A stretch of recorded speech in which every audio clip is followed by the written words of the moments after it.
All right. I just hit record. I'm sitting here with Rio. Hold on, Veradonir. Yep. Nailed it. Yeah, I practiced in front of the mirror for that one for quite a while. So I've been wanting to chat with you, Rio, for quite a while. We have both sort of signed on to this Andrew Yang phenomenon and the freedom dividend. And one of the first things I saw, as a lot of people did, I caught on to the Yang thing because people keep yelling at me to listen to his Rogan interview, so I did. And of course, I've been ranting about universal basic income for about 4 years. So it was amazing. Not only that there was a politician or an attempted politician talking about it, but that this person had a credible shot to meet the debate stage for the Democratic primary, and has since done that, which is fantastic. But in sort of looking into this thing, joining some groups or whatever, I see this conservative case for UBI getting shared around all over the place. And it's yours. So I really wanted to, part of me wants to read all the way through this thing because it's sort of I think a really important way to frame this argument in this idea. But then kind of take that wherever the conversation takes it, because I think and I know we've both seen this, the idea that you can get into these Yang groups now, and you have conservatives and Democrats and progressives and centrists and everybody else all in the same threads, learning how to actually talk to each other. And more often than not, it actually works, which has been deeply fascinating. And not all the times, because let's face facts. We're still people that can argue, and it's the internet. It's almost a rule. Yeah. So if it's okay with you, I want to actually read through this thing, and then we can sort of use that as a jumping off point to move forward. All right. Cool.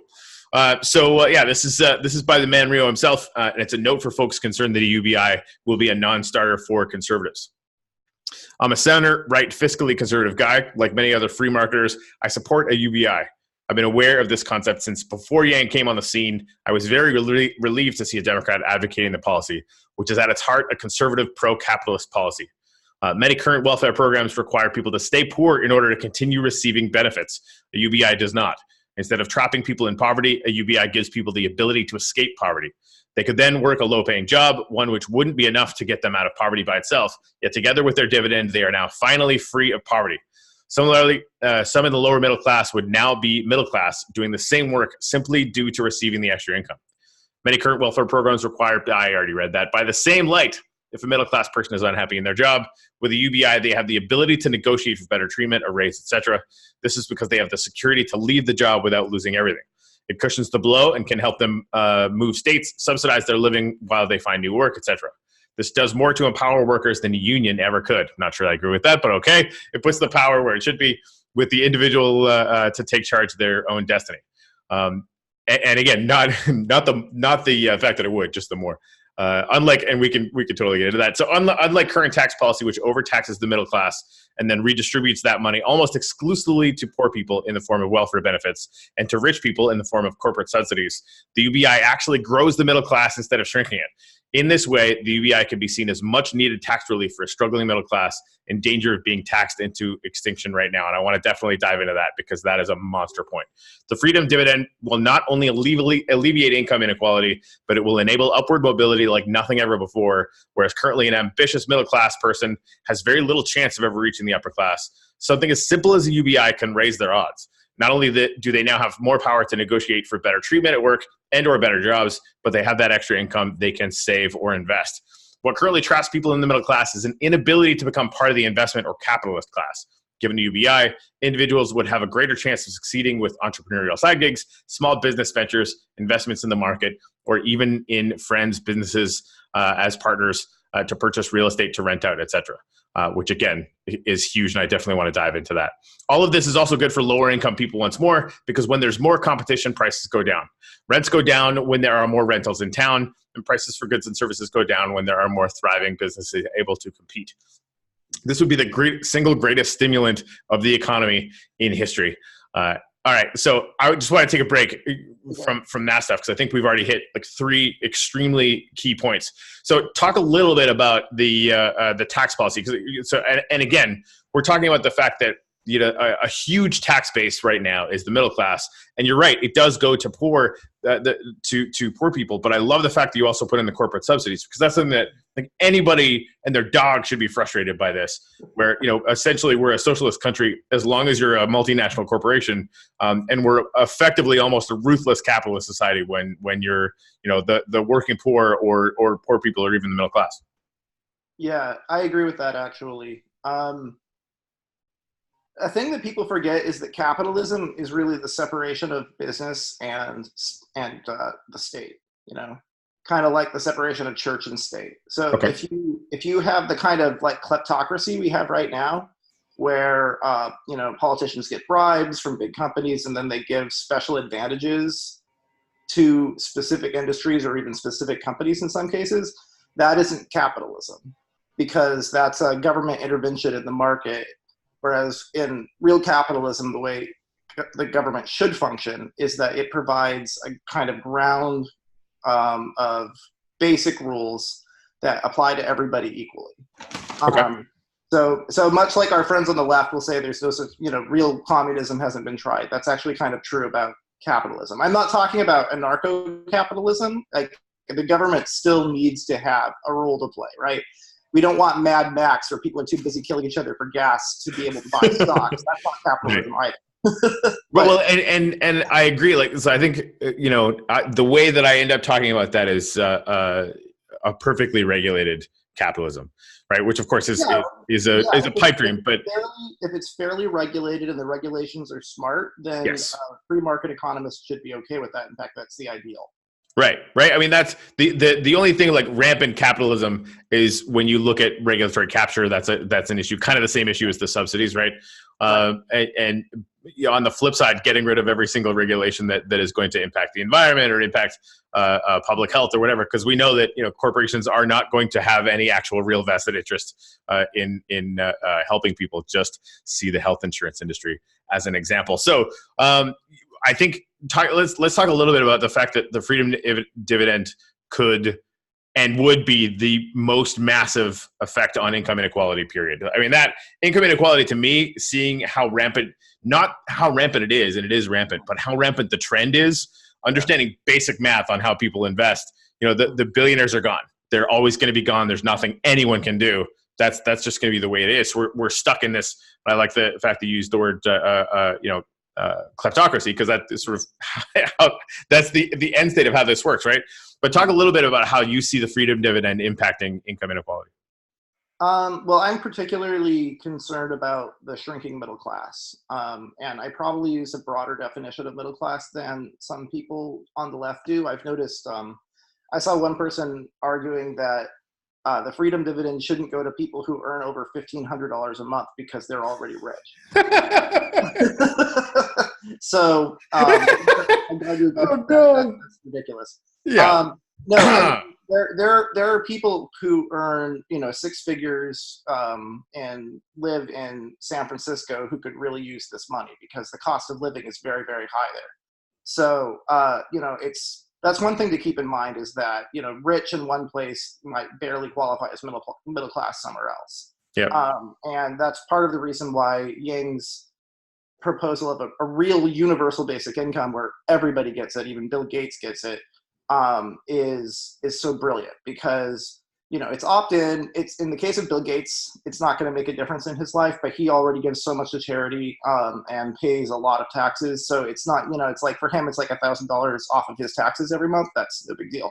Right. But if you're a middle class person or an upper middle class person who's paying, your family's paying $3,000 a month in taxes, that's a lot of money to see taken out of your paycheck every month. Mm-hmm. Whereas if you with Yang's freedom dividend, you now have got an extra $2,000. You're still paying more than you're getting, but that's a massive tax cut, unlike the one that the Republican Party used to be my party passed. That was not a real middle class tax cut. That was a total scam. This would be a real middle class tax cut, which is what I keep telling my conservative friends. It's like, you guys know this is a tax cut. They're like, free money, not for me. It's not free money for me. That's some of my own money coming back to me.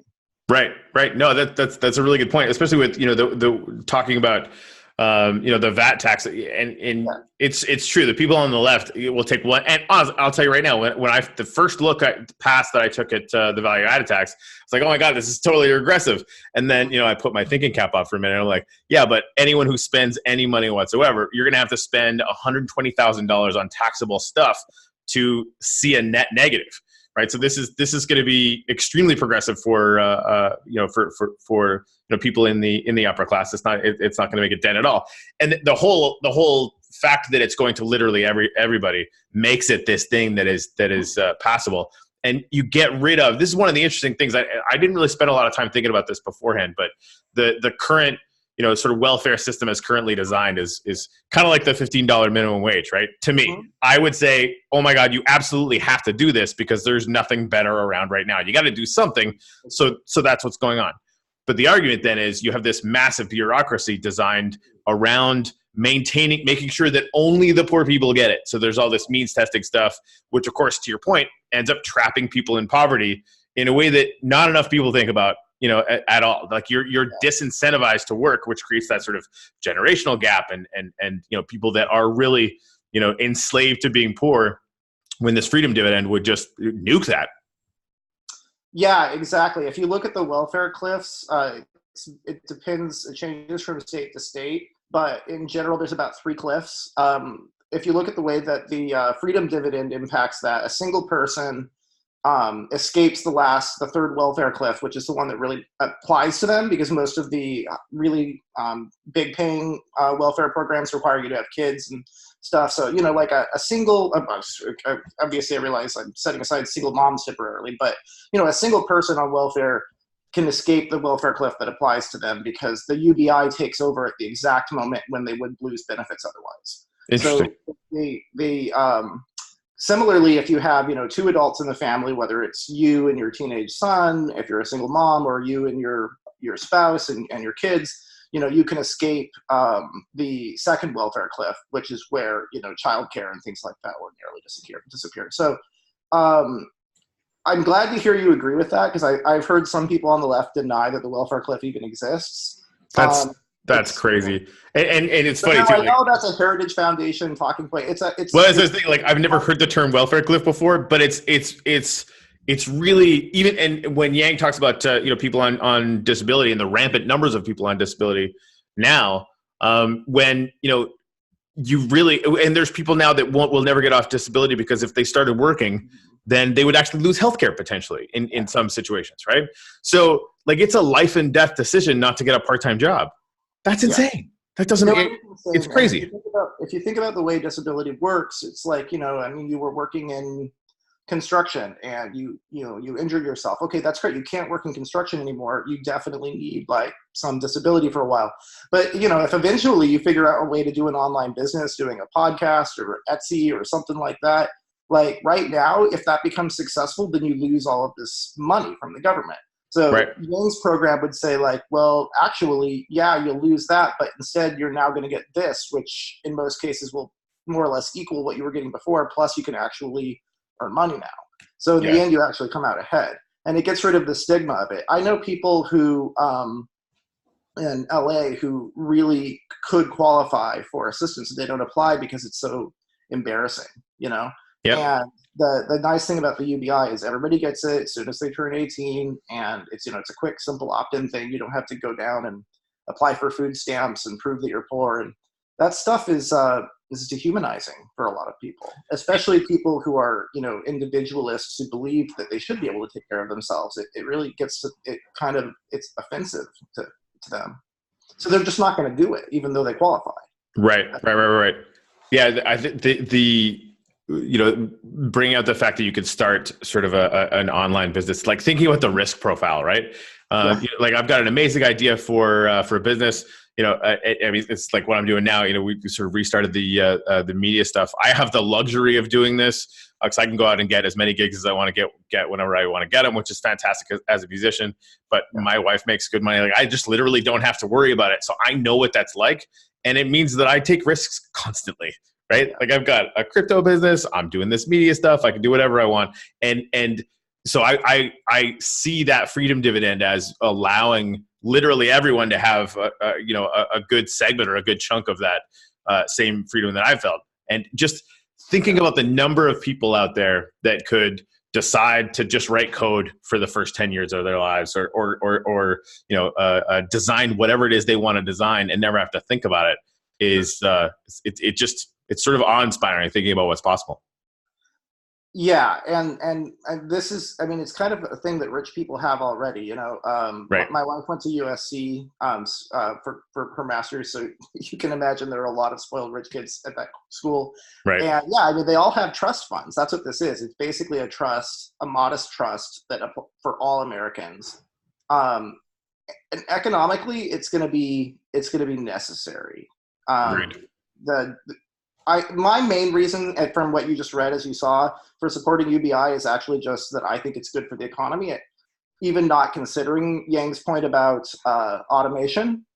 But he's also right about that. That is coming. Jobs are people. What as a business owner, I own a business. Why should I pay somebody a living wage to do something that I can get done for pennies on the dollar in China, or soon for even cheaper right here at home with automation? Like, I mean, in my case, my business is too small. I won't be automating. That's, the really big companies, they're already pulling jobs back from China because China's becoming wealthier. They have a growing middle class. People expect higher wages, and machines are cheaper. Yeah. So, yeah, I mean, what are you going to do when you have half the population that's basically unemployable? Right. Or more problem that's coming down the pipeline. And, if it means that you and two of your friends can, get a house together and be roommates and actually, manage to survive. But more importantly, all of these local businesses, they're going out of business in part because people in middle America don't have money to spend at them. Right. So, I mean, it becomes a feedback loop. It'll keep the economy going. There's nothing about capitalism that says that you have to sell your money for time, or sell your time for money, right? There's nothing about capitalism that says you have to sell your time for money. There's a lot of other ways to make money in capitalism, but if you're not, that's like the worst one. It's like it is the worst one. It's the lowest return on investment, right? So like, that's why all the USC kids, their parents are still giving them money because, even after they graduate, like they need that extra cash to make up the difference. Because if you really want to ever get to the point where you're part of the capitalist class, I forget who it was, but somebody said the problem with capitalism is there aren't enough capitalists. That's really true today. That's really true, and it's getting increasingly true. Right. It makes it possible for everybody to just kind of spread the money around, and it stays in their community. Some of it will get spent in other places, but then it comes right back every month. That's the point. Some of that every month will stay there, and every community will be better off, and you will be able to suddenly get a job at a coffee shop that, which wouldn't be enough to live on by itself, but together with the UBI it is. And the reason you can do that is because now there's people who are willing to spend money on coffee. That's exactly it. I keep going back to what Yang was talking about. Like, say you're in, a Rust Belt, a town that loses its one factory, right? And there's, 10,000, 15,000 people that live there or whatever. The town just goes away. Like everybody's property value basically effectively goes to zero. Like it destroys that community. And he basically says, I'm going to pump $60 million a year into that community to do whatever, right? Like suddenly people have that cushion to, if they just want to keep being a barber in that town, they're going to be able to do that because nobody's going to necessarily want to leave. They can end up figuring out, hey, like what did we want to do before we were forced to, put car piece A into car piece B, right? Like, not a particularly fulfilling job anyway, right? 100%. Yeah, it makes it possible for people to see this technology for what it is, which is actually an opportunity to emancipate people from really horrible working conditions. Yeah, the problem is, like you said, the company has no motivation to pay people to just live. You have to force them to do it, and the VAT is a really smart way to do that. Should we talk a little bit about the VAT? We should, and to sort of preface that, I was listening to Chris Hayes' podcast, where they're basically talking about the fact that like everybody says, okay, we're going to have to tax the rich at some point, but how do you do it, right? And effectively, that entire podcast was like, nope, you're totally fucked. Like there's no way to do it. But then hear Andrew Yang talking about the value added tax, which is effectively, a sales tax that I would love your opinion on, and we maybe even describe it writ large. But it's already being done in Europe, in the European Union, and some other places. So it's not like we're reinventing the wheel. And of course, Yang talks about we would be doing it at half the levels that they do in Europe. And it seems like it's just an instantaneous way where you get a slice of, I think as Yang puts it, like every Amazon sale, even, business to business sales, that kind of thing. So maybe give us your impression of how you would describe the value added tax so we can get a better idea of it, and then sort of talk about how that might affect this whole situation. Yeah, it's not quite a sales tax. A sales tax is where you basically pay it when you buy something. Okay. It's on top. A value added tax is paid by the person who produces the product. But the thing is, the reason people are comparing it to a sales tax is because they rightly point out that if you make it more expensive to produce a product, then the product's going to be more expensive to buy. Okay. So it can cause the price of some goods and services to go up. Right. But in Europe, where they have 20% VAT, which is twice what Yang's proposing, it only made prices go up by like 4 or 5% on average.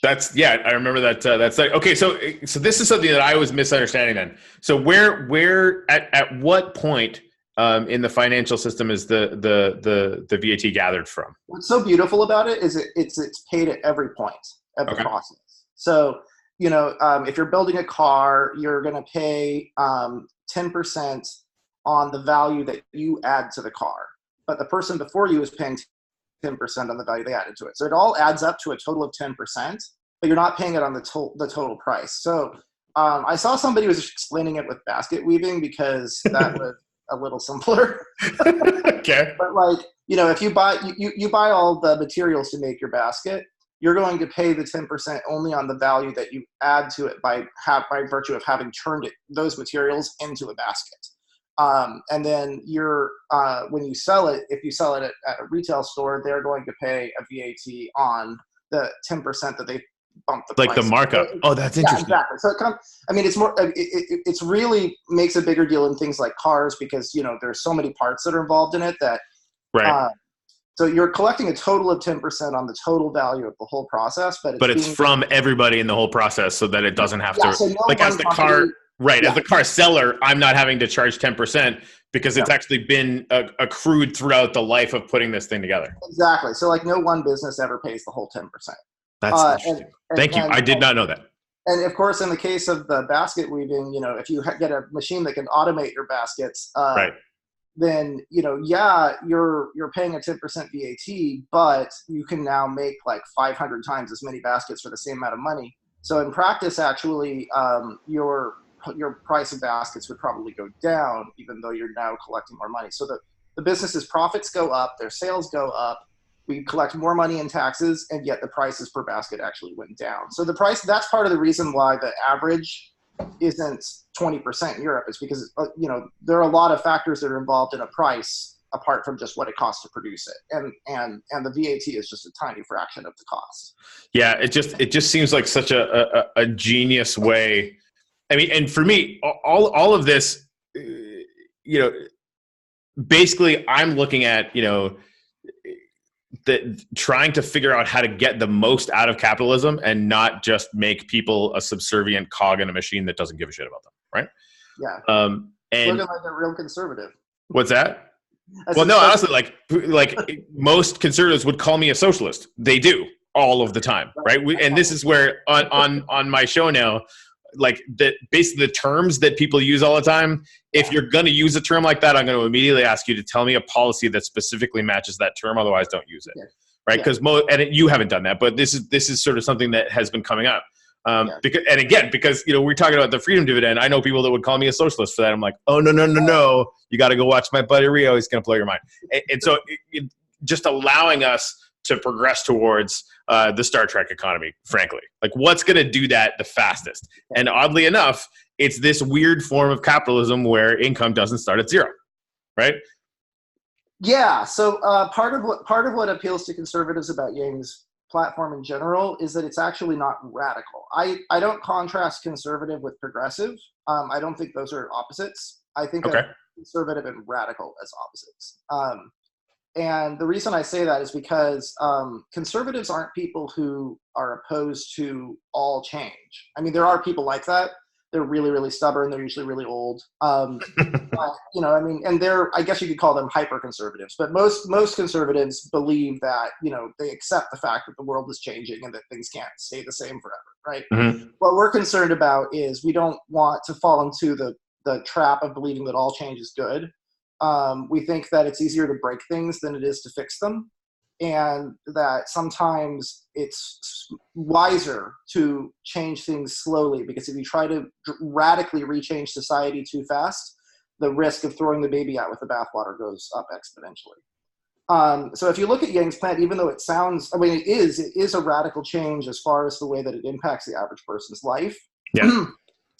But it's not a radical redesign of our system. In fact, it's actually necessary to preserve our system. Capitalism won't survive without something like this. 100%. I mean, that's considering, as you said, with automation and AI coming in. Again, that's why being, a student of looking into the philosophy behind AI and automation for a long time, that was the obvious thing, right?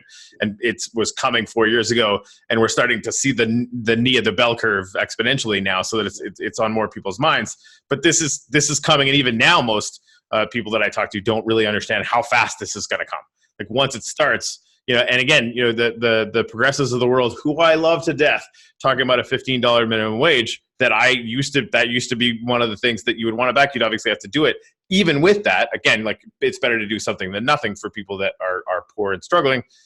You're only going to speed up automation.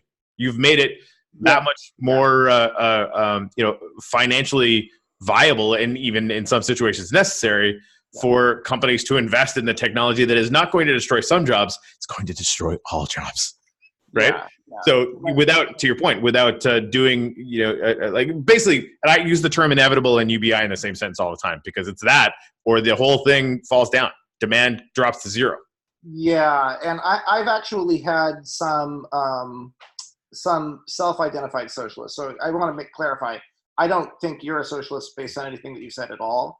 Right. So socialism, going back to political science, is where, you seize the means of production, right, through democratic process or through a violent revolution. And nobody's proposing a violent revolution. At least nobody who's running for office is. Bernie Sanders calls himself a socialist. I take him at his word, but his policies are actually social democracy. Well, that's the Democratic Socialists of America.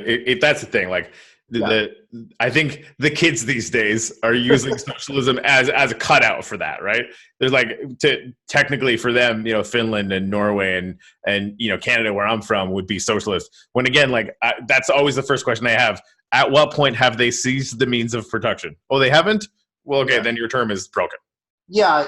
I mean, it's a little bit more messy than that, because you could argue that, universal healthcare is, kind of the state can be, depending on how you do it, the state sort of taking over one industry. Right. So you could call that socialism with a small s, public schools, very much so. But yep. Yeah. And we could easily get into areas where you and I might disagree. But I'm glad that we're both supporting Yang. And that really speaks to the appeal of his ideas, because I believe that democracy is compromise. That's part of what scares me when I see a kind of radical base in the Republican Party is unwilling to compromise. And if you don't compromise, then you're only making democracy impossible. When the democracy stops functioning, that's not good for any of us. Yang's platform has things in it that appeal to people all over the political spectrum, and they'll work. I love that he says he's a numbers guy. We're going to do a drinking game during the debates, and every time he says he's a numbers guy, we're going to take a shot. My liver hurts already, and I'm totally in for that. That sounds like something we need to do. So, I'm sure we'll come back to the freedom dividend, because why wouldn't we? What he's got tons of policies out there. What are one or two other ones that kind of jump out at you? I actually like his take on Medicare for all. My understanding is his take is more moderate than Sanders's, which appeals to me, but it's still a good thing, because he focuses on wanting to take the the burden of healthcare off of business owners. And so, like I told you, I have a business. I also run a nonprofit. I have a few employees, and the cost of healthcare is a huge factor. If I weren't responsible for paying people's healthcare, I would give them all raises, frankly, is what would happen. And including myself. I'm not saying that I'm a saint or something, but the healthcare is a huge expense for businesses. So what Yang wants to do is he wants to lower the required age in order to be able to opt in to Medicare. And the cost of the existing Medicare program, I imagine he'll probably want to get that under control by just using it more efficiently. But generally, his concept is that you lower the age, and then eventually it's basically everybody is covered by it. And he's talking about doing it over a period of just a few years, so it'll go fairly quickly. Yeah, there's a few on-ramp variants, but they all kind of redound to the same thing. Right. Yeah. And so part of what I like about it is it's not socialism. It's not a government takeover of healthcare. It's giving people a public option, which is, which they can choose to opt into, or they can choose to purchase private insurance if they want to. But the nice thing about it is it maintains the benefit of competition. Because what something like a total government takeover what scares someone like me about that is that, what's to stop the government from fucking us later then? Even if everything is perfect at first, like what's to stop them from saying, you're already paying for it with your taxes, but now we're also going to make you pay extra, and the quality of service is going to go down. If there's no competition, there's nothing to hold them accountable for the quality. So that's a good point in a vacuum. But we've got a bunch of examples where that could have happened and didn't. Right. But at the same time, like, I don't think, I think it's so much more likely that we can do the kind of thing you're talking about in this country. That what frustrates me the most about it is, like, back to 2008. Hey, we could do a public option, and then of course the insurance companies freak out because they would lose. Right, a public option will have more buying power. It's federal. It's going to be able to have all of these potential efficiencies that no for-profit insurance company is going to be able to emulate. So they're like, oh my God, we can't do that. So they're terrified of that level of competition. But coming from Canada, the healthcare system down here is a joke. Like, it's a joke. The cost is 3 to 4 times as high, and the outcomes are worse.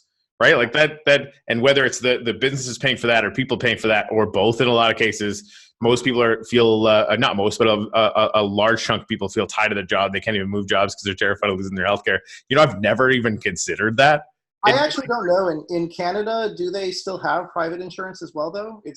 They've got in different provinces they have sometimes versions of what they call 2-tier system up there, where you can kind of add on Cadillac service and different things, and of course, like, I think dental and vision aren't covered, so there's you kind of do your own thing on that.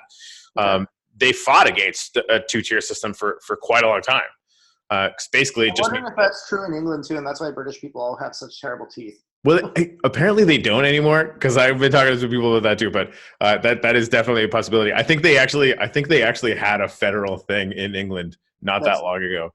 They're like, oh man, this is a stain on our culture. Right? Hey, remember when we were the biggest empire on earth, and now we just have bad teeth? We should probably fix that. Anyway, well, with Brexit, maybe let's go back to that. But yeah, so the idea that we're going to spend the last 20 years and just come around and go to a public option anyway rankles me a little bit, but whatever, as long as we move the needle and start doing something. But he's not just talking about Obamacare. He's talking about making Medicare accessible. Oh no, Obamacare was I have been screaming about Obamacare since the second they suggested it. It's a handout to insurance companies, full stop. Now, it's another one of those things where 30 more million people are insured. Great. But the second they killed the mandate, it was going to get completely destroyed anyway. I actually agree with you about that. I mean, if you're going to have a public option, you should definitely take the middleman out. That's a no-brainer. Yeah. I want for people who want an alternative, I'd like them to have an alternative in the market. I think there's a good argument for that, right? I mean, especially in the where everyone has that the sense of rugged individuality, which, I mean, I don't know, is what it is, but there is such a valuation for innovation and competition in this country that you know, as opposed to just trying to ram that underground somewhere, which is never going to work anyway. You know, the public option creating that kind of competitiveness, I think it's not a horrible place to go. It just isn't. So I'm excited. So it sounds like we agree about that. I mean, and I think it was smart of him to have his own version of Medicare for All, because otherwise I think he would have had a really hard time getting any Sanders supporters during the primary. Or, I mean, it's not even Sanders. I mean, Gillibrand is doing the same thing. A bunch of them are doing the same thing. Yeah. And what we're going to see, every single one of the centrist candidates they're going to get crushed on having the Republican parties like, hey, let's just try to do something with what we currently have with health insurance. Because I mean, 2018 we slaughtered in the Congress because people were talking about healthcare, and in a lot of cases because people were talking about Medicare for All. I think it was also partially because there are a lot of suburban moms who were really offended by having such a gross president. I mean, yeah. Okay. I wanted to get so as a never Trumper, it should be noted that you are the first conservative to come on this new version of my show that's been around for 4 months. Well, thank you very much. No, thank you. And honestly, thank you to every single conservative that, you know, is honestly talking about it and backing Yang. Like, watching those threads is like the Andrew Yang threads, the group threads, where there are people talking about tax policy and healthcare policy and even guns and all this crazy stuff. Those threads are better than the Biden threads. They're better than the Bernie threads. Like, they're better. They're more polite. They're more thoughtful. People are actually arguing in a way that is actually trying to find a measure of fact and reason. And it's blowing my freaking mind, to be honest. It's pretty amazing. So at what point did you become a never Trumper, or were you always? Oh, from during the primaries. Okay. Yeah, no, I mean, he's not, I don't know how much you want to get into this, but Trump is not a conservative person. He's a con artist, he's phony, and he took advantage of the fact that there's a disconnect between the leadership of the Republican Party, which I would describe as basically classically liberal. They believe in the ideas of, you know, free trade and free market economics, and Trump is kind of exploding all of that stuff. I mean, with his tariffs and his trade wars, you know, I mean, he took his positions on trade right out of Bernie Sanders' platform. So I don't understand how. Yeah, totally. One line I use that pisses off a lot of my alt-right friends is I say the only thing that's alt-right about the alt-right is that they're left-wing. Like, I don't accept them as real conservatives. They're basically racist socialists. That's the way I see them. Racist socialists. I like it. I'll happily take the company of a non-racist socialist, please. Yeah, no, they're better. The non-racist socialists they're definitely more fun. Yeah, I mean, that's it. You know, one of my favorite people to watch, you know, on MSNBC these days is Nicole Wallace, because she carries the rage of, you know, the Republican Party of 20 years ago at seeing it just being pissed on every day by this complete, you know, windmills cause cancer moron. Yeah, or you don't even have to go back 20 years ago. I mean, I would happily take, you know, Jeb, or like, I mean, pretty much anybody. Yeah, no, we were talking about it on the show, you know, this morning as you know, people that protested against Bush in the Iraq War. I would probably volunteer for his campaign tomorrow. Like, that's, you know, that's awesome, because this is insane. This is insane. Just to get back to some point where, you know, we were the normal level of crazy would be nice. Yeah, or I would like to return to a time when we can have, you know, a reasonable debate between, you know, like you don't have ill will toward me, I don't have ill will toward you. I might believe in a smaller government than you, but like, we can hash it out. We come up with a compromise, and you wind up with someone awesome like Andrew Yang. That's how democracy works. Exactly. And what I see populists like Trump and frankly Sanders doing is dividing people through really hostile rhetoric, you know, talking about how like the 1% are evil and they're all bad people. And like, I like that Yang is just saying, you know what, like, let's lift all boats. I mean, that's actually a pretty conservative way of thinking. Like, the idea is that we want everybody to be prosperous, and we want to empower people to help themselves. So that's what's so great. That actually his take on human capitalism would be Thank you. That was where I was headed next. So yeah, what is your understanding of when he talks about human capitalism? What does that mean to you? I think this is a thing that people don't talk about enough right now because it's actually genius. It's really simple because the executive can do it. He could do it the first week that he's in the White House, because all he has to do is say, like, look, instead of basing all of our like policies on GDP and maximizing GDP, like, let's come up with this new system that averages a bunch of things that actually measure how humans are doing in the economy. And it doesn't have to be silly and bleeding heart and divorced from economics. It could be something as simple as like, hey, what's median like income, you know? Right. You know, and just measuring stuff like that, it will just changing the way that government measures those things will automatically mean that all of the policy advice that legislators are getting will be informed by a new number. Yep. It changes the conversation, and it's bound to change policy in both parties for as long as it's implemented. And I don't think anybody would turn it back. Like, why would you turn the clock back on that? There's no reason to. It's just, I saw in an interview, somebody said, well, if this is so simple, why hasn't someone done it yet? Right. And said, hey, I don't know. That's a good freaking question. Like, I mean, yeah, he seems like a pretty unflappable guy, but I could kind of imagine him pulling his hair out over it. Like, why haven't they done this yet? Like, it's right. So and that's my favorite thing about the best entrepreneurs that are actually thinking about, people and profit at the same time. Right. Yeah.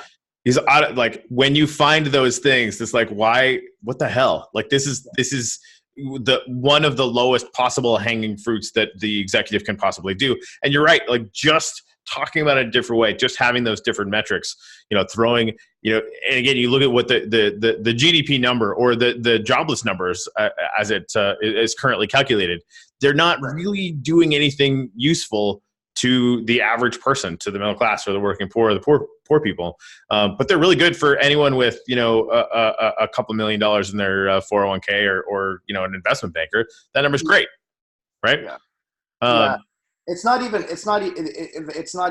as great for those people as you would think, because, a lot of people, well-to-do people, lost a lot of money in 2008, 2009, and they haven't gotten it back. My mom and her husband, they lost millions and millions and millions of dollars, and they're still well off. Most people would call them rich, but they're not anywhere like what they were before. Right. Like sometimes the stock market, it's a little bit of a gamble, so I like the idea of simply the simplicity of, like, let's focus on how actual human beings are doing. Like, can people, how many Americans can afford to actually go on vacation once a year? That kind of stuff. The number that keeps coming out at me is like 40 to 50% of Americans can't handle an emergency $500 bill. The freedom dividend solves that problem as soon as it goes into month one, right? 100%.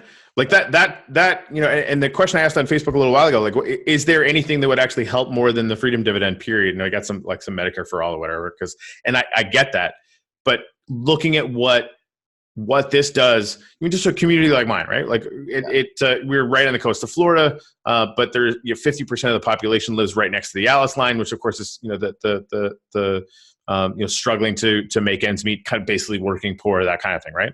Massive. We're the second largest homeless population in Florida, and I think like the 23rd for population. So that's another huge thing that would immediately get impacted. But there's the area that I'm living in, Newport Richey, oddly enough, run by a Democratic mayor. I'm just saying. But they've done some really interesting things about rebuilding Main Street in a way that is really awesome. But a lot of the rest of the county's underneath the county, and they're all trying to build new malls when there's literally a mall that's closed 2 miles down the road. They're all in the pockets of big developers, this kind of thing, right? But thinking about what would happen if every single man, woman, and man had an extra $1,000 a month to do whatever, right? It's almost incalculable once you start thinking about the barber down the street and the gas station and the movie theater and the bar and it's crazy. Yeah, and you're gonna remodel your bathroom. You're gonna be hiring plumbers. Like, you're gonna be putting people to work, and they're gonna be putting each other to work. right? Yes. Yes. That's something else that appeals to me. Is it's actually the opposite of like a top-down kind of thing, right? Yep. It's So trickle-up economics. Rich people will still get richer. That is a fact. But along the way, homelessness gets destroyed. yeah, and actually, it does. It honestly does kind of work both ways. Like trickle down Yep. isn't a total myth, but the problem with trickle down is if let me you might like this actually. Okay. The problem with trickle down is it only works if there's actually enough demand, right? So if you have more, you can when you put more money at the top of the economy, it helps create supply. But if there's not demand for that supply, it's not good for the economy. It just stays up here, right? What the UBI does is it creates demand because now people can actually buy it. Nobody, giving a tax cut to people at the top is not going to help people at the bottom unless there's a motivation for the people at the top to employ people, and that's not going to happen unless there's demand for something.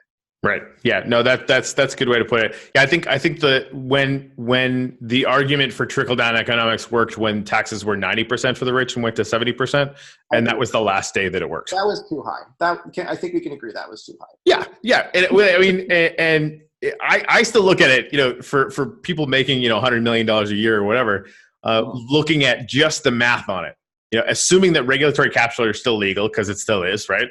I honestly would be for that. Because quite frankly, and now granted, like even if they just burned the money afterwards, not even to make larger government, which I'm not suggesting, you just dump it right into the dividend or whatever, which I think would be a much better way to do it. Because again, they're getting richer faster mathematically than anyone will ever be able to catch up to. So as long as they can spend 1% of that money on regulatory capture, the rest of us are screwed.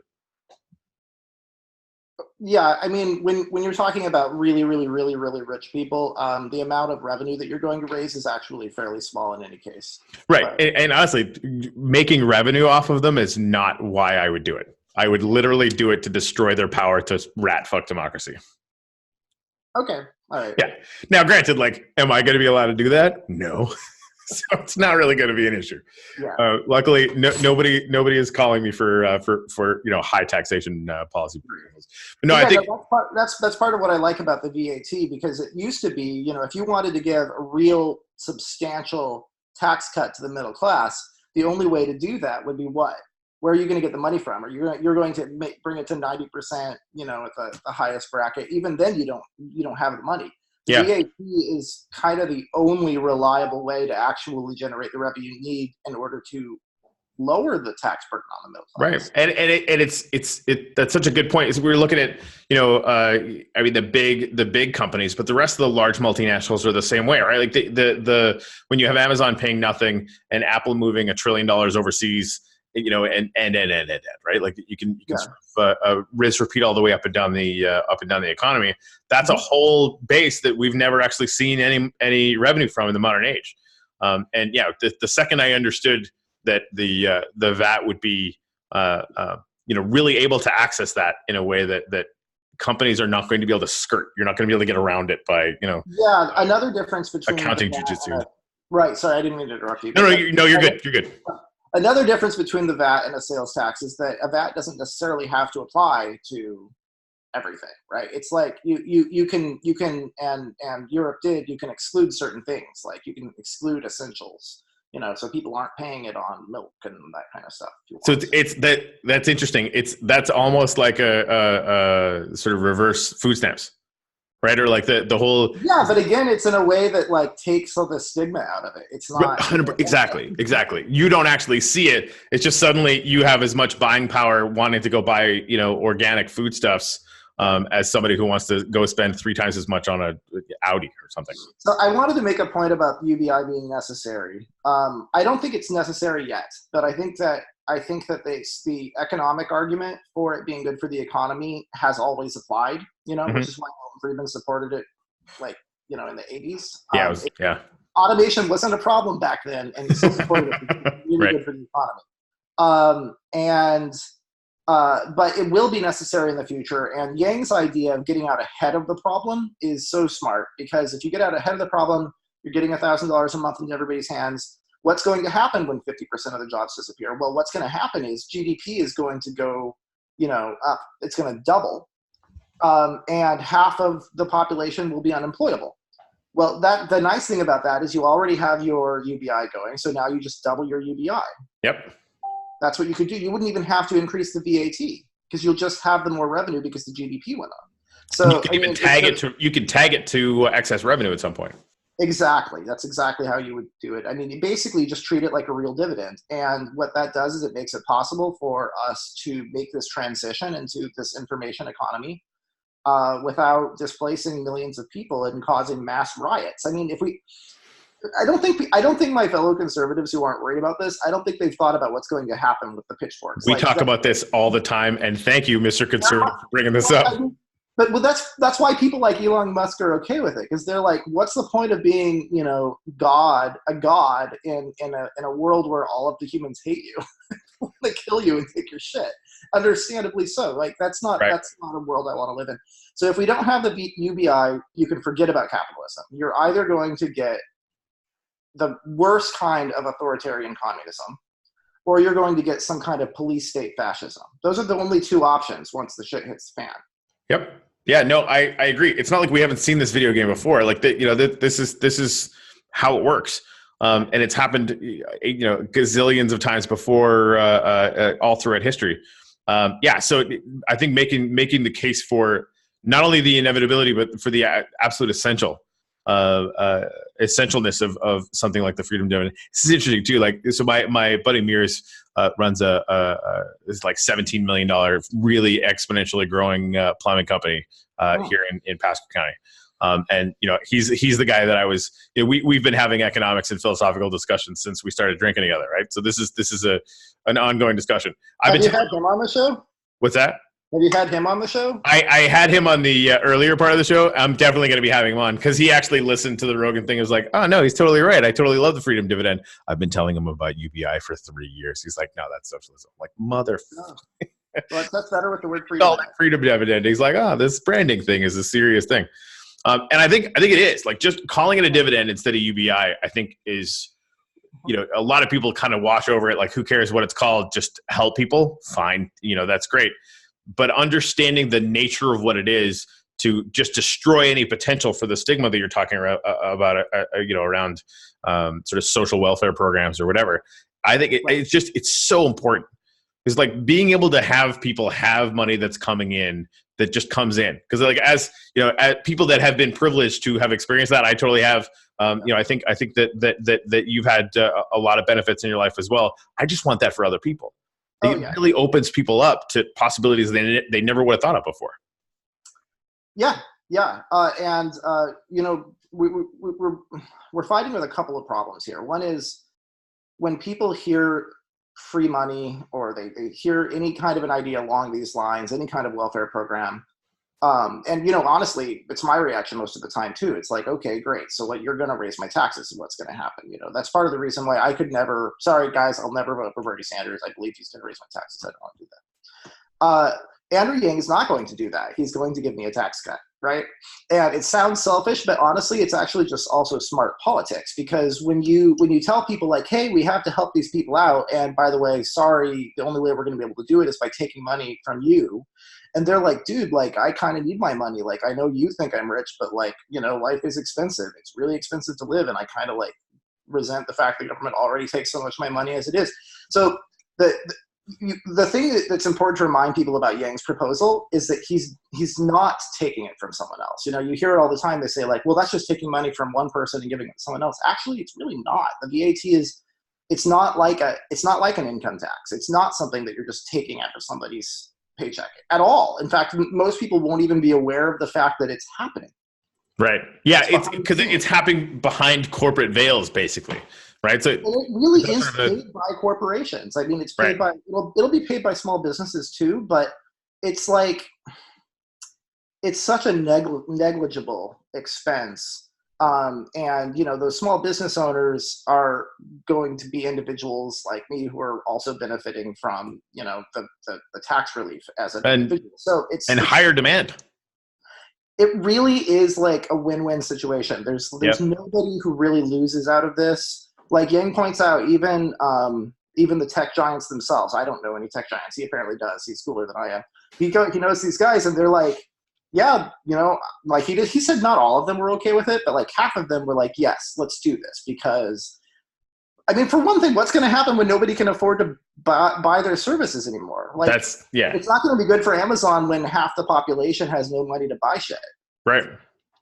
Yeah, and it's like, imagine Amazon's delight when, you know, literally everyone in America has another $1,000 worth of expendable income. Like, Amazon will do great.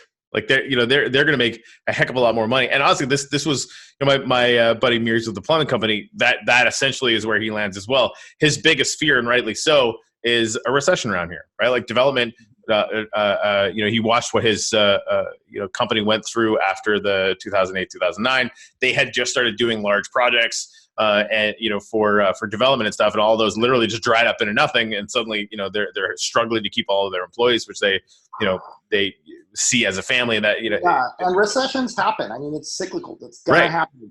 But having a situation where, and he said, we just, knowing now, he would like double, triple, quadruple down on the service department because, you know, people's plumbing stuff is still going to break, whatever. But then, you know, his read on the freedom dividend situation is that suddenly everybody has not only money to take care of the stuff they need to take care of, but to your point, right? You're going to remodel a bathroom, you're going to redo a kitchen, you're going to do this project you've been thinking about before. And a recession just means like, right? Like, would you feel it? Because like, you'd feel it. Employment, right? But you would feel it a lot less. Yeah, that's exactly it. You know what it would do is when you say you feel it less, essentially what it means is it would be less of a recession. Right. It means that when those inevitable recessions happen, they will be shorter lived and there will be less damage done. That's what it means. Yeah. Like, instead of bailing out the banks, you could have bailed out the people. Well, yeah, I agree with you there. Right.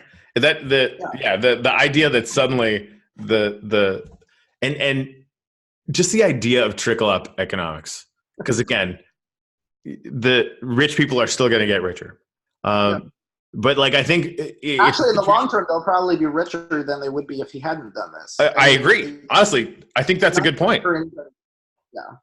Yeah. And I mean, the companies that are on the side of actually making things and doing things for people are going to be the ones that benefit. And any true sort of philosophically capitalist society, you'd think that would be the case anyway. Because now, granted, like the investor class is still going to do well as well. But you know, I think it changes where enough of where the money is flowing upwards that I think it would be even more fuel for the innovation fire. Yeah, exactly. So like, one thing that my wife and I do is real estate. And it's like, you know, if you know, half the people in town no longer have money to pay for rent. Yeah.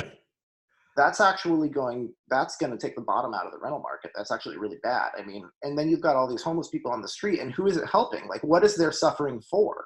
Right. So that everybody else has to step over them and feel bad about themselves because they can't help them. They're like, God, I wish I could help these people, but I'm struggling too. It's not good for anybody. And it's not good.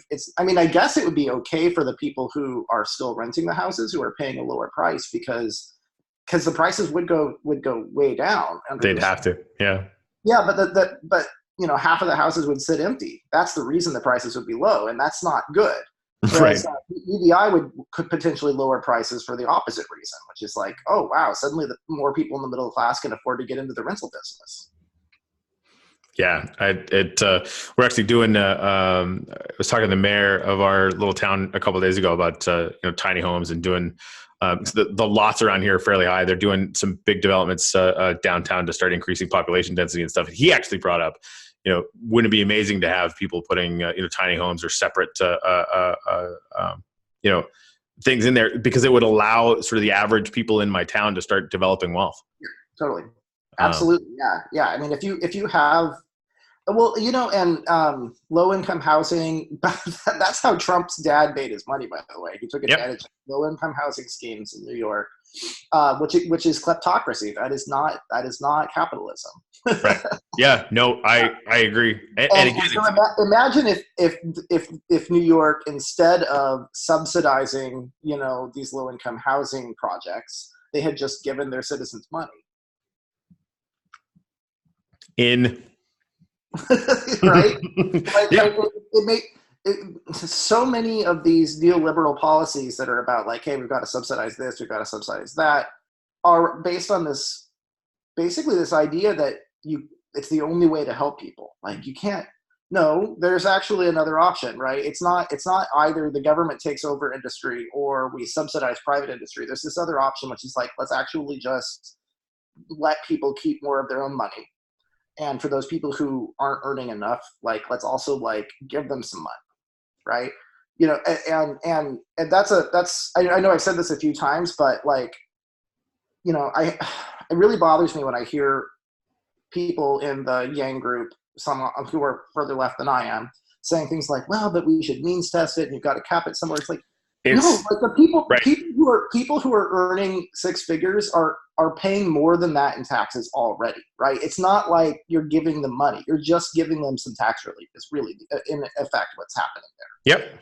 And that's the reason it's going to pass. You want to talk about that for a second? Because I fully believe this could pass Congress. I agree. And I think the worst case scenario on this is that this is the Medicare for all of 4 years ago, right? So, you know, it might not pass this cycle, but it's just smashed into the Overton window at Mach 9, and everyone's going to be talking about it. And I come from, you know, we're trying to flip Pasco County blue. Electoral politics is on my mind literally 24 hours a day.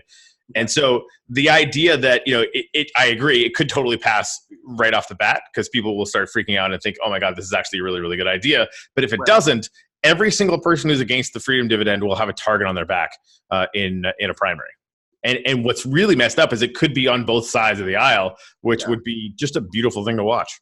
So I actually run a group called Conservatives for Andrew Yang, and I did it because I agree with you that it's beautiful that you see these, you know, this really broad political spectrum of people supporting him. But I actually got the main group, understandably, because you know, the base camp, he's trying to win a primary right now, right? Yep. So they're being fairly censorious with conservatives, including with people who are very pro-Yang, especially if they're saying anything that's critical of, you know, say Bernie Sanders or one of the other Democrats. And so I wanted to have a space where conservatives could like talk about the benefits of Yang's policies without having to constantly defend our values. Yeah, one thing that people have been throwing around is, hey, if Yang loses the primary, which is quite possible, we're talking about like, hey, maybe we can find somebody to run in the Republican primary in 2024 and on, you know, a similar platform. I think that what the crazy thing about it is you could take almost his entire platform and put him into a Republican primary and he would also do well because Great. Yes, I completely agree. Great ideas. That's yeah. And thinking about, I was thinking about too, like the idea that, I don't know what this would look like in a Republican primary, but the going in and saying, listen, we want to do $100 a year for democracy dollars, right? Mm-hmm. What would the conservative take on that be? Just to countermand the ridiculous amount of outside speech you get from citizens. I actually think there would be a lot of support for it. I'm one of these guys who I actually take a lot of flack because I defend the Supreme Court's decision around Citizens United. Okay. I actually think that if people want to give money to, and people or corporations want to give money to campaigns, they should be able to. So the reason I think that Yang's idea would do well on the right is because that's the way to address it. You don't address it by saying like, hey, we're going to cap how much you can donate. By the way, one thing I would like to see different is I think you should have to be transparent about it. Like if you give money, you know, through these PACs and crap, like you should be able to have to be transparent about who's giving the money and who you're giving it to and all of that. Right. But, you know, that's the way you fix it. You address it by saying like, hey, we're going to make it possible for regular Americans to, you know, kind of offset some of this corporate cash. And that is again, it's certainly compatible with conservative values way of addressing that problem, because it's the opposite of the government taking away our freedom. It's actually empowering people. Right. It's like a political tax break for the middle and upper class. It would be popular. Yeah.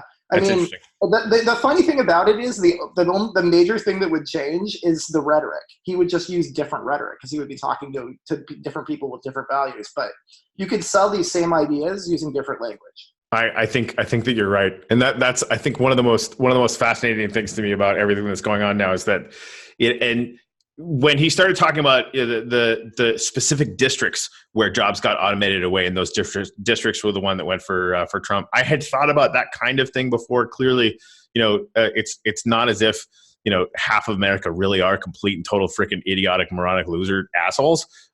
They've just been completely and totally neglected. They're having, whether it's Democrats or Republicans, they're getting their factories shipped overseas, or at least it looked like that to them. That, of course, was happening in the 90s. Yeah, I think away. Yeah, I think that's part of the reason Clinton lost, is because people could tell that she had a condescending attitude. I think it was the reason. And there are many, but like if we had to pick one, the sad thing about it is. Yeah, the sad thing about it is Trump also has a very condescending attitude. Of course, right? But he's like, I'm going to bring all the jumps back. He just lied to them. He's a better liar. Yeah, that's exactly it. Yeah, yeah, he's a better liar. Geez, yeah. Clinton, why couldn't you have lied to better? In a year where the economic message was going to be the entire thing, from top to bottom, or should have been, you pick somebody who is a wholly owned subsidiary of Goldman Sachs like that. Come on. Like there's no way that was going to fly, and it didn't. No, and we don't like the fact that they're putting the fox in charge of the henhouse in the Trump administration now. I mean, yeah, you took out the middleman. You just put you put people in charge in the actual positions now. I mean, that's the thing. Like, okay, so you don't have the lobbyists anymore, but that's because the people who would be paying the lobbyists are now actually just running the government. So that's not good either. No, this is not ideal. The fact that you can make as equitable a conservative argument for something around the freedom net, and again, as the capitalist socialist divide, as it's sort of being bandied about, to try and work people up in partisan politics, is so frustrating. Because if you were to ask people, okay, which policies specifically would be outlined by either one, they wouldn't be able to tell you 9 times out of 10, right?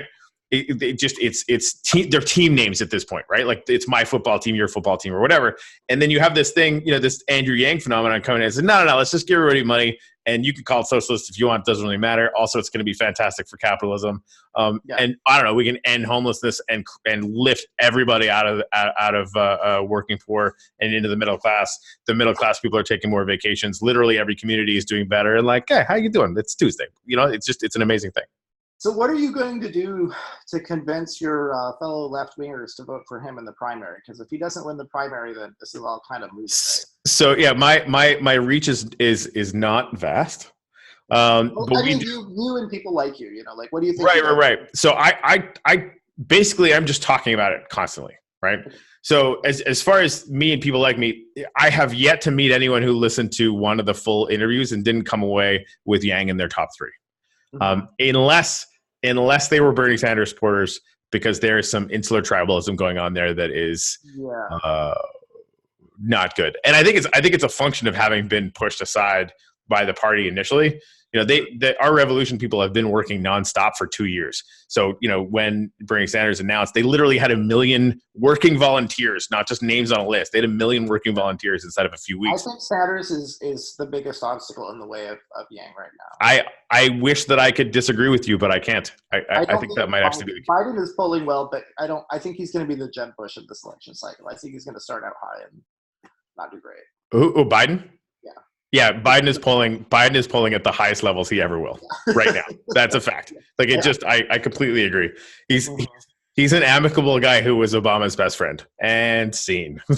Like he can speak to working people, but not with any policy proposals. So I don't think it's going to work. So we're going to talk about it constantly. I would like to brag about one thing. I do straw polls all the time. Andrew Yang is always the number 1 on the straw poll. That's great. Okay. And I always just wonder, like, straw polls remind me, can those be gamed in the way that a lot of the online polls can? Oh, yes. Okay. I mean, you can only vote once from one IP. Like, most people aren't really going to do that. Okay. But it's also like a self-selecting group. It's people who are very active on the internet and paying attention to me. Right. So, and that's sort of like, I think the only usable function of it for me is like, it like within my sphere of influence, sort of where is this sitting in a very general way? I mean, I think that like the Democratic establishment, you'd probably agree with this. I think the Democratic establishment is more or less like center-right globally in terms of their politics. Yep. Which, for me is great. Like I actually liked Obama. I thought he was like, the moderate Republican that I always wanted. But when it comes to convincing the actual hard left base of the Democratic Party, which really matters in a primary, even though they don't matter that much in a general election, I don't know how you do that. Because, I guess I'm curious to know what your perspective on that is. Because one thing I've run into is I've had self-identified socialists, actual socialists, say to me things like, well, I couldn't support Andrew Yang because his ideas are too good for capitalism. And I'm hoping that capitalism will fail. They want the system to fail because they think it's going to lead to like a communist utopia. Yeah, I don't meet a lot of those people, and I have a hard time not laughing when I do. So I think. So you're not. So I'm just getting a sense of where you are on the spectrum. You are not that far left. God, no. I think. To me, I would take that back to, the labels that people have in the policy proposals, right? Uh-huh. To me, I think those people are self-identifying as people that are so unbelievably fed up with an economy that works for the wealthy and only for the wealthy that they're willing to burn the whole thing down. Like they're the Trumpists of the left, right? Like we're gonna toss the baby out with the bathwater and just completely and totally lose our goddamn minds. That's about where to beat those people. Like I think, is it possible? Because we are getting in my experience, they're out there now, and I think the people. I'm seeing a lot of especially young people, because I got old at some point. It's very odd, but there are young people out there that again are self-identifying as socialists. That and it's an exceedingly rare group that actually understands the idea of seizing the means of power and create some communist society or whatever. Right? I don't think there are too many of them in sort of the regular. Well, that's a relief. I hope so. I really don't think so. Because again, in the progressive media. There's, as an example, I listened to the Majority Report. They would self-identify as progressives. There's one younger girl that is part of the Democratic Socialists of America and kind of talks the talk around the sort of what I would consider to be sort of more purist socialist ideas or whatever. But really, all they want is Canada's government, right? Like that's at the end of the day, they want that floor to be lifted. And I think when you talk about you really breathe life into the fact that there has been absolutely that kleptocracy is a really good way of putting it. Oligarchy is a word that they understand. The idea that they are disconnected from government and the efficacy of government because it really just is serving rich people and corporations. And you bring that into, imagine a town that not you, right? Because again, they tend to be very, very concerned about other people, right? I'm sort of in that group. So you get them out of their own skin and say, listen, what do you do for a town that just lost its one factory? Right. What's Bernie Sanders going to do for that town? Right? He's going to do Medicare for all. Cool. All of their houses are dropping in value. None of them have any work, but they have healthcare that's going to get subsidized. That's good. It's not bad. They're going to have $15 minimum wage mandated for a bunch of companies that can't hire anyone. Uh-huh. Right? What that means too is that the people who would want to hire people, like maybe a coffee shop or whatever, they're probably just going to shut their doors. 100%. They would have no choice. There's no demand. Right? Well, that's awesome. See, I don't think you and I are all that far apart. It's the thing. I don't think any of us are. Like the people that are actually thinking about this kind of thing, I don't think we are. I think we're having to, and if the only thing that Yang's candidacy does is lift the veil on the fact that we actually really just all kind of want to do well, and how do we help the most people that without screwing it up? Yeah. It's like I kind of feel like we all feel that way. It's how most people feel. And there is this thing that again has the virtue of being able to pass because it's a really, really good idea. Can actually save capitalism. Well, let's face facts. You're not having an internet and an iPhone and a bunch of airplanes in frickin' communist Chile. It's just not going to happen. Or I don't even know if Chile's communist or whatever. You know what I mean? Like that. When I say this all the time too, pure capitalism, like anarcho-capitalism, right? Where the free hand of the market is just going to work magically and everyone's going to sing Kumbaya or whatever, is about as dumb as pure communism, unless you have a community of less than 250 people. in either one, you could actually make that work. Anything bigger than that, and the feedback loops that are supposed to don't exist. But in the modern world, oh my gosh, don't even get me started on it. Like, yeah, I'm always like, okay, fine, but in reality, China's going to come enslave you real fast. You realize that, right? Because because there are other countries that aren't playing that game, So like, it's just kind of, you can't do that. Yeah, I'm talking more as a sort of a philosophical argument. Yeah, you would need military protection from a country that was doing something entirely different. But how are you going to fund that? You're not. It's right. It goes to the point that I want people to be left with is that there's a reason why the countries that use capital as a function of funding innovation and have used democracy as an evolving way to self-police themselves and self-regulate themselves. Yeah. They're the countries that are the best countries on the face of the earth, period, to live in as happy humans, right? This is effectively an inarguable point. Now, both those systems suck, right? They just happen to be better than all of the other systems. Yeah, I think that was Winston Churchill, right? 100%. He said it about democracy. Yeah, democracy is the worst possible system you can imagine. It just happens to be better than all the other ones. Yeah. But I think that capitalism is true for a lot of that as well. As long as the capitalism as currently instituted will literally just chew people up and spit them out. And it honestly has been that way since the Industrial Revolution, right? Like there is no or very little vested interest except to stave off pitchforks, where you've got that feedback loop to make sure that weekends are a thing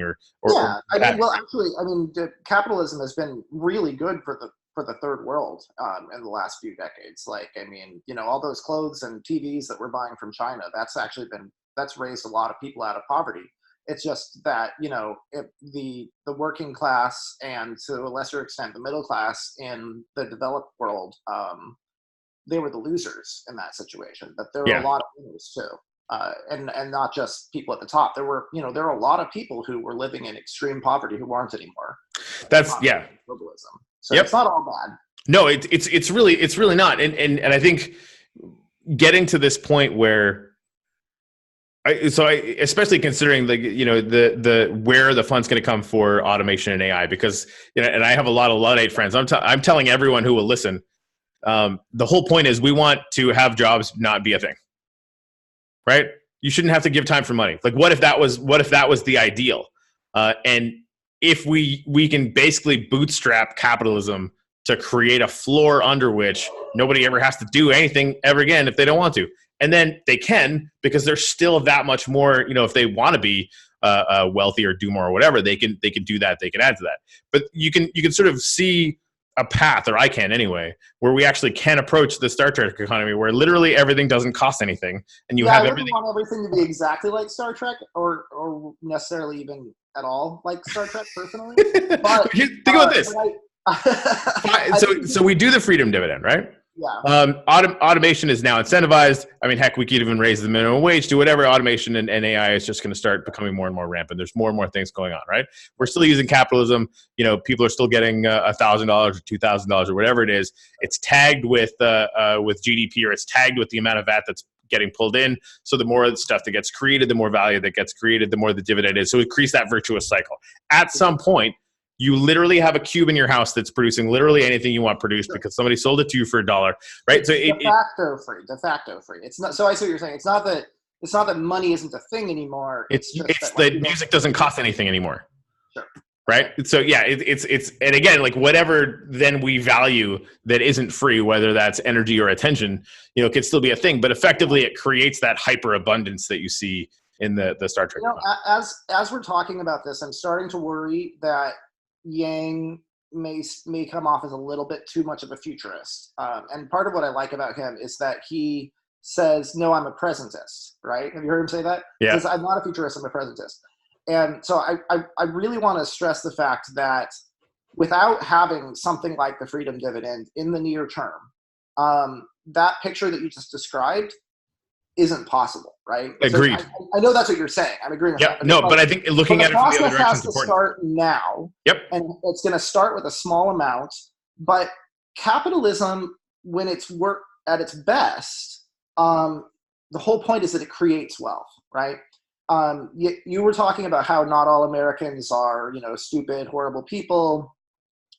Yeah, so like Yang's point is that it brings out the worst in people when they have a mindset of scarcity. That's the exact phrase he uses, mindset of scarcity, right? Yep. If you give people a mindset of abundance, people are going to be very pro-capitalism when it means that you're creating wealth. That's the point of capitalism, right? It's like, but you pointed that out, that like the Trump alt-right and the far left we were talking about, very far left of you, right? These people have a lot in common. And one thing they have in common is that they have this like dread, this sense of despair, and they've given up on the possibility that they could do anything about it. Like even a lot of the Trump supporters I see who are backing Yang, they're doing it kind of ironically, like it's sincere. They're not trying to hurt him, but it's a little ironic because basically their attitude is, well, fuck it, we might as well at least get $1,000 a month, right? Mm-hmm. That's a very different perspective from a more traditional conservative like myself, where I'm like, no, actually, like, don't fuck it. This is actually a really good idea. This is not a like Hail Mary pass thing. This is like just a sober, sound, smart, conservative economic policy. But yeah, these guys are just like, they're younger than me, you know, and they're pissed off at the world, and they're like, fuck it, give me my bag, you know? I've seen that meme. Yeah. But, you know, the truth of the matter is that we can create something like the future you just described. But even in the near term, we can create a better world. And you've got to get that money circulating. You've got to GDP is not going to grow forever by itself, right? And again, you know, I like that Yang's not only going to be measuring it, but GDP does matter. I mean, it matters a lot, actually, in his vision, because that's where the money comes from. Right. Higher GDP means more money from the VAT, right? Yep. So that is definitely going to happen if you start putting that money back into the economy and let it trickle up. Mm-hmm. It's just, but there's going to be a capture that happens otherwise, where more and more people fall out of the middle class into extreme poverty, and the money is in a very small number of hands. And once that happens, you know, Amazon will stop doing what it's doing now, and it'll start building yachts and private jets, because those are not on the market anymore. Yeah, that's already starting to happen, and so that the bifurcation becomes permanent, and that's, you know, it's a generation or two max before the pitchforks come out at that point. If even a generation, you're right. I think it would happen during our lifetime. I think you're probably right. Yeah. Yep. Just ask France. So what else? What are we missing? We should cover. Was there anything else we need to cover before we call the meeting? No. You know what? I just want to make sure we do this again. I think as we go, I'm sure there'll be a lot more entertaining things that we could do. And honestly, I want to keep the idea of this channel open. You know, the idea that you know, we can come in together as people that, you know, are apparently supposed to be on different sides of the spectrum, just agreeing for an hour. we're on this. I think we disagreed a little bit. I mean, yeah, no, we could find things we disagree on, but you know, the fact that they are the exception. I know you have a kind of a left-wing audience, and so like, I mean, we can talk about things that we disagree about if you want to. I just thought, you know, like it's in the best interest of Yang for us to agree for a little bit. Yeah, no, I think it's until he's a non-viable candidate, and that's the thing. You know, we can argue about everything from the Green New Deal to universal healthcare to, you know, whatever perfect end state systems we want to have. But until we get something like the freedom dividend hooked up, the kind of problems that will exponentially be increasing will make everything we talk about pointless.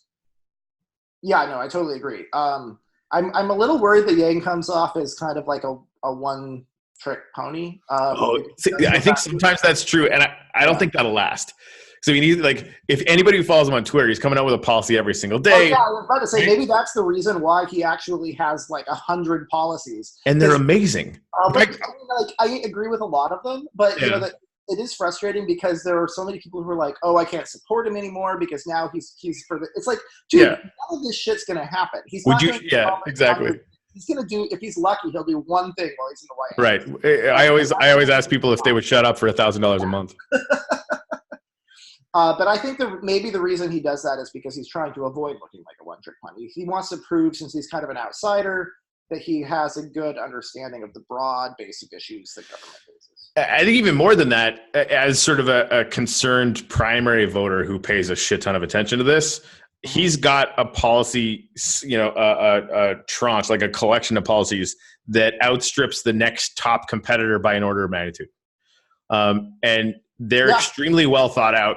And a lot of them are ideas that need to happen. Like basically, like I look at, and I've done a couple of shows now where I do deep dives on like 20 or 30 of his policies at a time and kind of mention the other ones or whatever, right? And at the end of them, I come away just wanting to frickin' move to whatever country that is. Like it's a kind of thing that we talk about the one of the things that led to Trump is this distrust in government. It's the same thing that's going on in Europe. It's the same thing that always leads to authoritarian fascists, right? That disconnect where you don't feel like democracy is actually doing anything anymore. And so the freedom dividend obviously would be an impact of that. Actually having human-centered capitalism would do something around that. But you look at the freedom dollars and the time banking, and just there's a bunch of different things that would increase civic engagement to the point where not only would that never happen, but it would completely and totally alter the trend to get to some place that we maybe have never been before as far as civic engagement is concerned. Yeah, the time banking is also a really good idea. Actually, I like it because it creates a lot of value. Yeah. It's localized to the U.S. And it does it in a way that doesn't cause it won't cause inflation because it's not tied to the dollar. Actually, that's a point we should address right now because let's talk about the inflation thing. What's your take on that? Because you're not, as somebody who like I think about and work in the crypto space for a good portion of every day. So inflation is something that I think about a lot. No new money is being created, so this conversation is over. No, I mean, Yang has said that he's okay with, running a fairly large deficit. But the point is the deficit that he's talking about running he's not adding to the deficit with the freedom dividend. The freedom dividend is paid for, so it's not contributing to the deficit, and therefore it can't contribute to inflation. Right. And it's important to separate two issues. Like people confuse inflation with prices going up. Like you can have a situation where there's a lot of inflation and prices go down. You can have a situation where there's deflation. Yeah. And it would depend on different markets, different silos. Yeah. The whole already thing. addressed the fact about prices aren't going to go through the roof. That's not going to happen.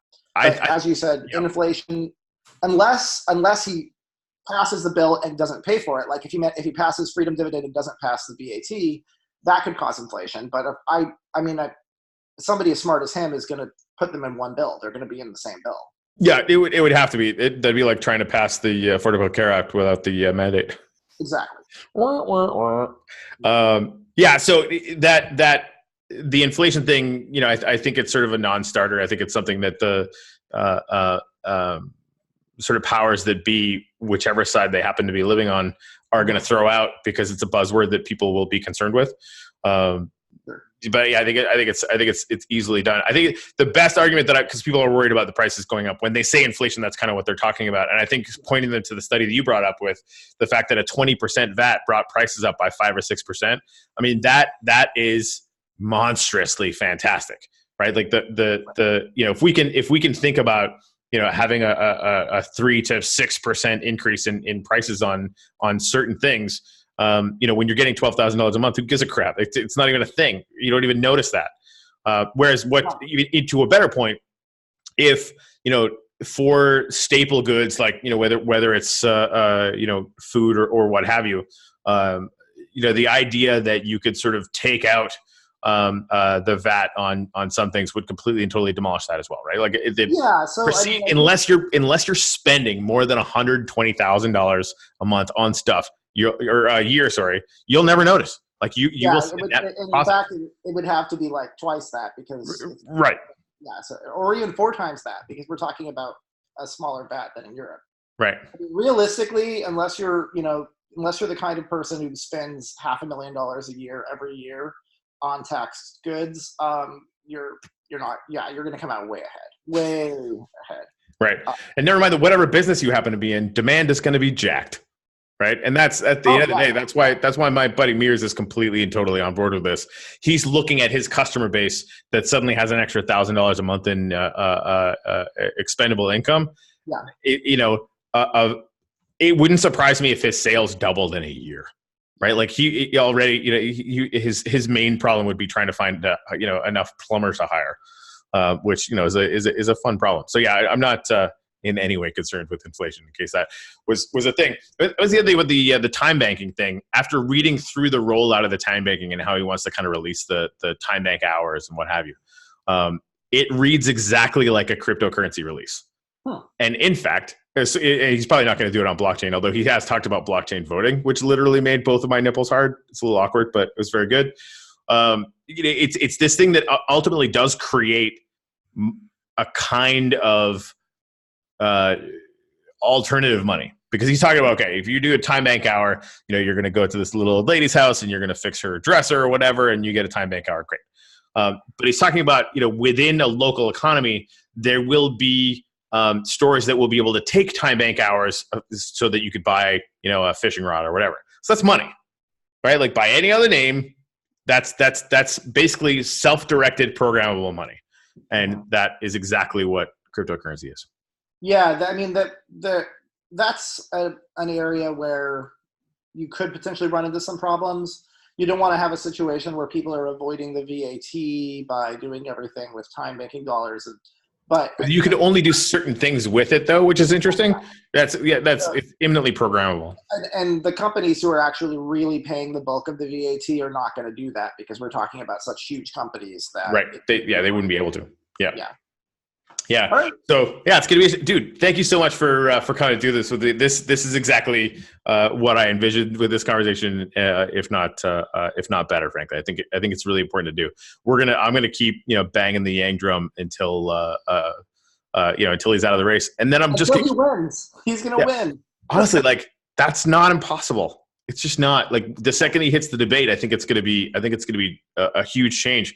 And the fact that the fact that we're all talking about it is the point. I think the fact that it's being hashed out in well within the Overton window now, and kind of dead center of the Overton window, which is hilarious to me to no end. This idea is now not going to go anywhere, right? Whether it's Yang or somebody else pushing it. And I predicted this, and it happened actually much faster than I thought. Every single one of the other candidates is getting asked about UBI now, and they're all saying the wrong thing. Well, actually I want to say something about the Overton window, because, he's actually, he's not expanding the Overton window. What he's doing is he's making people realize it's like you can see deeper through the window, right? That's a good way to put it. Yeah, right? It's like that idea was always there, and it was always a moderate, centrist kind of concept. And I know that centrism gets a bad rap but, as a conservative, I actually kind of like that idea, because, it's about compromise and preserving what's good about the status quo and positive change and that kind of stuff. So, but what it isn't is he's demonstrating that centrism doesn't have to mean that you just take a middle point between two extremes. It can mean hey, here's this whole other brilliant policy that intellectuals have been talking about for literally centuries, that satisfies both scenarios, that just happens to be in the political center. But practically speaking, it seems radical because nobody is talking about it in politics in a viable way, right? Yep. Yeah. That's what he did here. He took an idea that he demonstrated that the center doesn't have to be a wishy-washy. It drives me crazy when people are like, oh, well, you just don't want to take a position. You're a centrist, right? I mean, I'm actually not a centrist. I think I'm center right. No, I think again, I think you're using centrism in the way that thinking about the right-left political divide as far as policy is concerned is one thing. When I use the word centrist, I'm talking about a Democrat who's in the pocket of big business that refuses, right? Okay. And again, because we can agree that's that. Right. And that's sort of what the center is occupied by: Republicans who talk a nice game but will never go against their corporate overlords, and Democrats who talk a nice game and will never go against their corporate overlords. These are the same people that are saying, we need to do something around healthcare. What? We're looking into it. Good story, right? They're not going to do anything. So, but I think it's very useful to talk about it in the way that you are. Because it's not like he's driving the freedom dividend in one side of the Overton window, or in this block of things that we're now allowed to discuss. You're absolutely right that it's occupying this space right in the middle of the political divide, and by extension, maybe right in the middle of the Overton window. And looking deeper into it honestly, I'm totally going to steal that shit. Just so we're clear. That's good stuff. All right, we should do this again, man. 100%. I again, extremely grateful for this. I'm probably going to air this middle of next week. I think I'm booked until then, but I'm excited to do that. And I might actually pull some clips out and be like, what? I talked to a conservative and the world did not burn down. Anyway, thanks a lot, man. This is Rio. And so Rio, tell us a little bit about, before we break off, about what you do. And is there anything else that you would like for my listeners to know about? Anything you want to promote or let people know about? No, I mean, the politics stuff is mostly a hobby for me right now. I am thinking about maybe doing a blog down the road. So if I do, I'll come on and promote it at that time. Okay. All right. Sounds good. All right. And see.